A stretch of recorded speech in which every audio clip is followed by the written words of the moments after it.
ముఖ్యమంత్రి సహాయ నిధి ద్వారా అవినీతికి ఆస్కారం లేకుండా ఆర్థిక సహాయం అందుతుందని ఎమ్మెల్యే పాల్వాయి హరీష్ బాబు తెలిపారు. కాకస్ నగర్ పట్టణంలోని ఎమ్మెల్యే నివాసంలో సీఎం రిలీఫ్ ఫండ్ ద్వారా మంజూరైన 12 మంది లబ్ధిదారులకు ఎమ్మెల్యే చెక్కులు పంపిణీ చేశారు. పగడ్బందీగా ఎలాంటి అవినీతికి ఆస్కారం లేకుండా పారదర్శకంగా సీఎం సహాయ నిధి ద్వారా ఆర్థిక సహాయాన్ని అందిస్తున్నామంటూ ఆయన తెలిపారు. అసెంబ్లీ సమావేశాలు ముగిసిన వెంటనే 100 మందికి పైగా లబ్ధిదారులకు సీఎం సహాయ నిధి చెక్కులు పంపిణీ చేస్తామని ఎమ్మెల్యే హరీష్ బాబు వెల్లడించారు. వాళ్ళకి వైద్యం చేపిస్తారు. ఇది మెయిన్ గా ముఖ్యమంత్రి సహాయ నిధి ఇచ్చేది వైద్యానికి. ఏదైతే ప్రైవేట్ హాస్పిటల్కి పోయి వైద్యం చేయించుకుంటారో వైద్యం తర్వాత వారికి ముఖ్యమంత్రి సహాయ నిధి నుంచి వారికి కొంత మొత్తంలో నగదు ఇప్పించడం జరుగుతుంది. అదే కార్యక్రమం ఇది.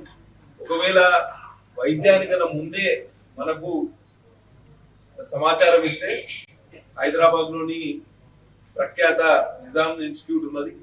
దాంట్లోనైతే మన తెల్ల రేషన్ కార్డు ఉన్నా లేకపోతే తెల్ల రేషన్ కార్డు లేకపోయినా కూడా లెటర్ ఆఫ్ క్రెడిట్ అంటే ముఖ్యమంత్రి కార్యాలయం నుంచి లెటర్ ఆఫ్ క్రెడిట్ ఇప్పిస్తే ఉచితంగా ఫ్రీగా మొత్తం ఫ్రీ ట్రీట్మెంట్ జరుగుతుంది.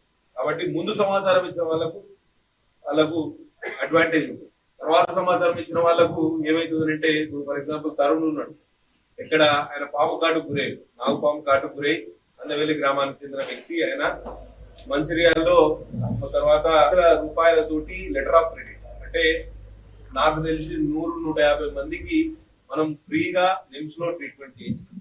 కాబట్టి హైదరాబాద్ లో అందుబాటులో వరకు ప్రతిపాదన మా దగ్గరికి వస్తున్నాయో వెంటనే ఒక్క రోజు కూడా లేట్